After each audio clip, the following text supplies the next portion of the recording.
Hello and welcome to Conversations with Khofane. I'm Khofane Modise, and this is the leadership series with Botswana Insurance Company. I'm joined today by the CEO of BIC, that is Mr. Newton. Can I just call you Newton? I mean, saying your full 100%. Mr. At Newton. office, actually, Jazire. they call me NJ. NJ, I like Yes, that one. I like that. yes, Soon our audience will be calling you NJ. yes, correct.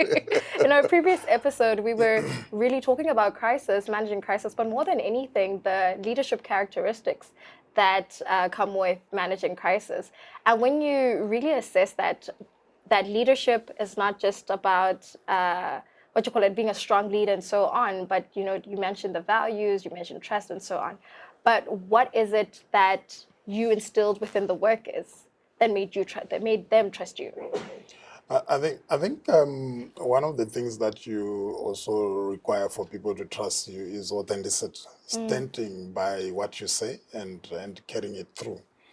You don't want to be seen as a leader that says one thing and does the other. So that to me brings the authenticity that people actually believe what you're talking about when you say whatever you're saying whether in crisis or normal situations. So yeah, one of the things that you need to bring on the table is really standing by what you say, walk the talk, don't just talk and walk something else. Absolutely. Yeah. And so we've talked a lot about crisis, and we're still talking about crisis because it's such a main thing. But what is it that differentiated or set BIC apart from competing insurance companies within this country? Yeah. So what set us apart is really the kind of investment that we did in our digital platforms. We created, for example, WhatsApp for Business, so our clients could get hold of us anytime.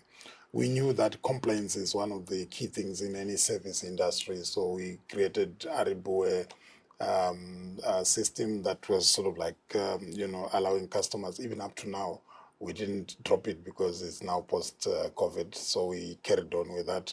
So Aribu allows our customers to give us feedback immediately they're not happy with something. And this sort of like send a dashboard to all managers about what's happening and why the client is complaining, and immediately we deploy resources to sort it out. And also we came up with a claims bot that could do some of these mundane and very simple claims for us during this period. So you find that people could log in their claims online and get them processed without really needing to walk or drive to BIC.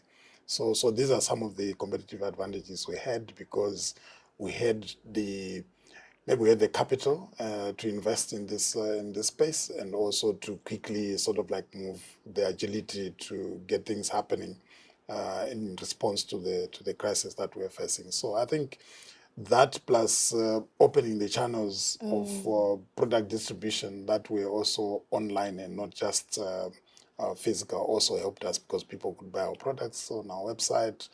People could access us on various channels like WhatsApp for Business that I just mentioned. So I think this is some of the things that brought advantages to BIC. Yeah. Yeah. And beyond just managing the crisis, there's also proactively identifying the crisis. How do you go about that? What's the process that you take? So it's more of a risk management sort of like matrix that we use to say, as we are running our business, what are the emerging risks, not only from a finance perspective, but also even from a people healthy point of view, IT systems attacked by these cyber attacks and stuff. So we have a very complex, what I would call a very complex risk management matrix that we use, that makes sure that we not really tick the boxes, but go through each and every part of our business to make sure that we identify the emerging risks, and we also come up with how we need to manage those risks going forward. It's very difficult to be attacked by a risk that you're not aware of if your risk matrix is quite comprehensive, because it looks at the whole business, from physical risks of the building, to physical risks of the proximity of people to each other, the exits and whatever, things that we normally just don't care about, because we think it's just given that if there's a crisis, you run out of here and go. So we also train people and make sure that people understand how to respond and react in a crisis situation. So, so these are some of the things that we do. We also even created sort of like a junior, what we call a junior exco, to also look at what they would have done if they were in my position and my exco's position. So then the junior exco will share their views also about things and how they feel things should be running in the business. So this is a new concept.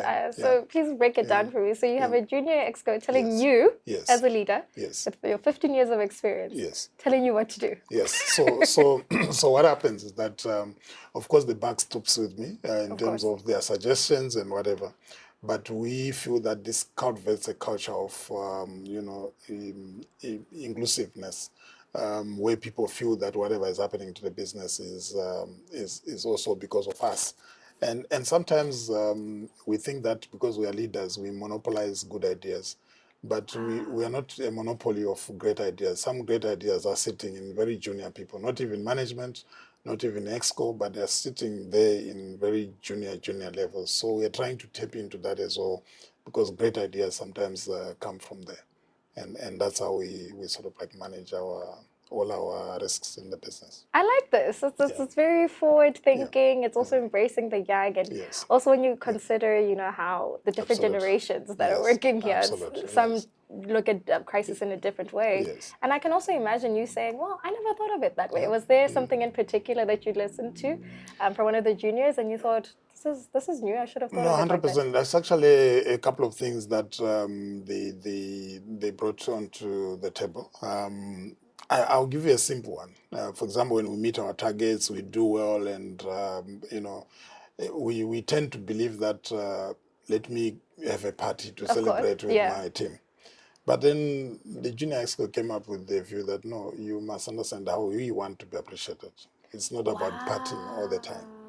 So sometimes it's just about maybe a voucher to go to whatever, to a spa or whatever. So get it from us. Don't just say, finance, let's spend some money and celebrate people for achieving the budget. So it's small little things, but they add to them appreciating their working environment, because then you are including them in the decision-making process. Wow. So yes, that's also part of the stuff that happened. Even this automated, we used to have manual registers because of COVID, who has come to our office and stuff. And one of the juniors just suggested that, no, you can actually automate the whole thing. So people come in here, they put in their own names and it's logged in, and we all can see which department they were going to, where are they coming from, etc. So at some point, we ended up automating the whole process of visitors to BIC during the COVID period. Absolutely brilliant. I hope a lot of leaders listening now will also embrace this innovative way of thinking and operating as well. We've been talking at a very high level of leadership, but when you look at maybe SMEs or organizations or businesses that are running with maybe less than 10 employees, how can they also kind of look into proactively identifying crisis? They may not have that risk management process that you have, but from their level, how would you advise them? I think if you look now at small businesses like SMEs and stuff, the level of risk is so concentrated in the individual owner. As a result, whatever risks affect their business quite sort of like, destroy their life or make their life, depending on how they handle it. So what I would encourage the SMEs to do is really to be involved as leaders of those businesses, as owners of those businesses. They need to be involved in each and every bit of the business and understand what's happening, because they can't delegate too much, because they don't have that headroom to play around with in terms of absorbing the financial, negative impact that can come out of someone making an error and stuff, because the business is still very small. If you look at a brand like BIC, one of my people can make a mistake and the business can absorb that without any problem. But if you look at a very small SME, if you make a mistake, it could mean surviving or dying of that SME. So the approach needs to be a little bit different. the owner leader needs to be really involved, understand everything about their business, check everything. I actually use the acronym in my business here that everyone knows that ABC is very important if you have Okay. to put your signature on anything. So ABC simply means assume nothing, believe nobody, and check everything. If you have to put your signature, and I believe ABC applies much more for the SMEs than big businesses. And not just SMEs, I think everyone, any Yes. citizen, any person who's Correct. alive needs Correct. to do If that. if you had to put your head on the block for anything, you need to Wow. apply the ABC. Yes. Yeah. Yeah. You speak as if you have it in your past life. You were once an SME owner. Oh, well, I think it's just the experience in the sense that, our business is about paying claims and, collecting premiums and paying claims. So if you collect less premiums than what you're going to pay out, you're probably almost like affecting the survival of your business. So at one point, I was in a situation where that could have happened when I was still in Uganda, but fortunately, that then ended up being a fraudulent claim, and we didn't pay it out. But if it had been successful, it could have affected the whole business, Yeah. and you can imagine the number of lives that you affect that are under your stewardship, that would then be affected by closure of the business. So I think that taught me to say that do not just sign. So assume nothing, believe no one, and check everything before you put your signature. I think we should trademark that. Yeah, I think we should thank you. trademark it It was and make out it of real a experience. real experience. Yes, yes. And within your 15 years, when you compare crisis then and now, what would you say has changed or developed in terms of your mindset and the way things have just been handled? I think is the ability to appreciate the fact that crisis does happen. Crisis is part of life, and to expect a smooth life every day is just not being real. So at that point, without so much experience, I thought you could actually manage things and make sure that there's no crisis, but it doesn't happen like that. Yeah. I don't think across the world there's anyone who can claim that they were ready for COVID, for example, just as an example. So that just tells you that you need to have to be thick-skinned, be able to absorb even much more shocks when they come to you. Leaders are shock absorbers, So hey? yeah, so what has just changed that I'm now putting on much more stronger shock absorbers than Yeah. what I had previously, and yeah, that's what has changed. And are there any mistakes that you often see young leaders or emerging leaders make in organizations when it comes to how they handle crisis? I think yes. I think to think that, like you said earlier, to think that you want to be harsh and tough about things. The default of people's minds is that there's something you're trying to hide Hide, yes. by trying to use your authority to make people see things the other way. So it's about influence, it's about empathizing, it's about making people understand what the situation is like and how we can react to this situation. So I think where I see a bit of missteps by the younger leadership is that they think that now is the time to show their power, and I think that's the wrong time to show your authority. Wow. It's actually the time to show empathy and put your shoes in the shoes of the employees and make decisions that you would have liked to see applied to you. I always ask the team to say, when you make a decision, ask yourself, can I repeat the same decision when everyone is watching?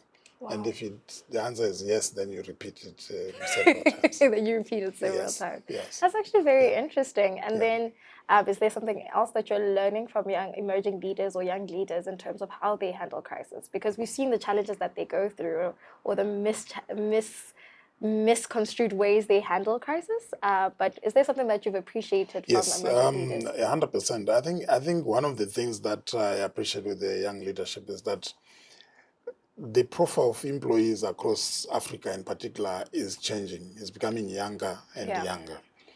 And because of that, there are certain expectations that they have, the flexibility, you know, the way they look at things is quite different from the older generation or leadership. So you find that the younger leaders actually understand that we are managing a very agile and very flexible, you know, profile, which is different from, you know, some of the older leaders that we have in Africa. So that sort of like, to me, resonate with what people expect from their leaders in terms of crisis. It's not an issue to receive you know, a comms via WhatsApp or whatever for a young employee. But it's a huge issue for some older employees to receive a comms through, and communication being key during times of crisis. You'll find that the flexible leaders and the flexible employees, it's not a big issue. But if you have an older generation, then you need to call a fiscal meeting, explain what's happening, and make sure that they understand where you're coming from. So I've learned from the younger generation that the flexibility and the agility you need to quickly move, make decisions, be decisive about what's happening is also sort of like coming from these young leaders. Yeah. This sounds very promising for our future and Yes, just for indeed, Botswana. Yeah. indeed, 100%. Yes. Yeah. So what would you say? So there's hope for us after all? No, there's great hope, and I think the way we need to look at it is that not everybody's going to be a leader. There are some natural leaders out there, even if they are not holding the title CEO. Even in our business here, we can see some natural talent coming up. Because remember, leadership is not about the authority you hold; it's about the influence you know, you sort of like put in your sphere of influence. If in your community, in your you know, in your environment, you're able to influence people in a particular way, that to me is a leadership. It is not about the authority I have on paper that you can dismiss someone or whatever. That's not really the leadership you're talking about. So that influence, if you look at the teams that we have here, and even the other companies, teams that I've interacted with, you can see there's a lot of potential in Botswana in terms of young leadership. I like that. Massive, yeah. A beautiful way to close. Yeah. Thank you so much, Mr. Jazire. And Jay? Yes. NJ is much better than I like Mr. that. Jazire. I like it. And thank you so much for watching us, and we'll see you next time. Thank you.